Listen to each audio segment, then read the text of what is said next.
Queridos amigos, llegamos a la lección del lunes 26 de febrero, el Mesías sufriente. Bueno, hay algo fascinante en algunos de los salmos, como el que vamos a estudiar hoy, el Salmo 22 y el 118, ¿verdad? Sobre todo el Salmo 22, que es fascinante porque describe con exactitud lo que le iba a ocurrir a Jesús. Es considerado una profecía mesiánica explícita porque muchos de los elementos que aparecen en ese salmo no se pueden aplicar históricamente al rey David, o sea, no tienen nada que ver con él.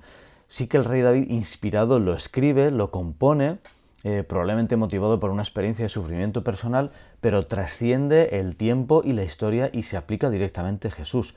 ¿Cómo lo sabemos? Pues que aparecen elementos como el tormento de la separación que sufrió Jesús de su Padre. El Dios mío, ¿por qué me has abandonado?, ¿verdad? Aparece en este Salmo 22. Y la realidad que estamos viendo, la realidad teológica a la que hace referencia, nos cuesta entender. Pero de alguna forma, Dios colocó sobre Jesús el pecado, la iniquidad de toda la humanidad. En ese sentido, Jesús se convirtió en pecado, ¿verdad? En semejanza de carne de pecado, aparece en el Nuevo Testamento, y en ese sentido cargó con nuestras culpas. Y ese pecado que separa de Dios ontológicamente, en este caso estaba separando a Jesús de la divinidad. Imaginaos lo que representa eso. Dice Elena de White, sobre Cristo como sustituto y garante de nosotros fue puesta la iniquidad de todos nosotros. De alguna forma podemos entender que en esos momentos Jesús, plenamente divino, ¿verdad? Padre, Hijo y Espíritu Santo, la divinidad quedaba fracturada en el sentido de que Jesús mismo quedaba separado porque el pecado separa de Dios. Obviamente el Padre estaba allí, el Espíritu Santo estaba allí, pero Jesús no los podía sentir, no los podía notar cercanos, porque el pecado producía esa separación tremenda.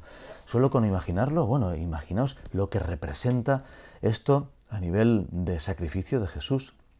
Sin embargo, a pesar de eso, Jesús se encomendó a su Padre, confió plenamente en que ese momento de separación iba a ser temporal y finalmente muere por todos nosotros y de alguna forma muere arrastrando el pecado y acabando con él. En ese sentido, es una fase importante del plan de salvación. Después continúa, ¿verdad?, la intercesión en el lugar santo y finalmente en el lugar santísimo, es la expiación final, pero este momento de la historia queda reflejado y marcado en el Salmo 22 de una forma especial. También aparecen los comentarios de la gente que se burlaba de Jesús, aparece que los soldados vendieron,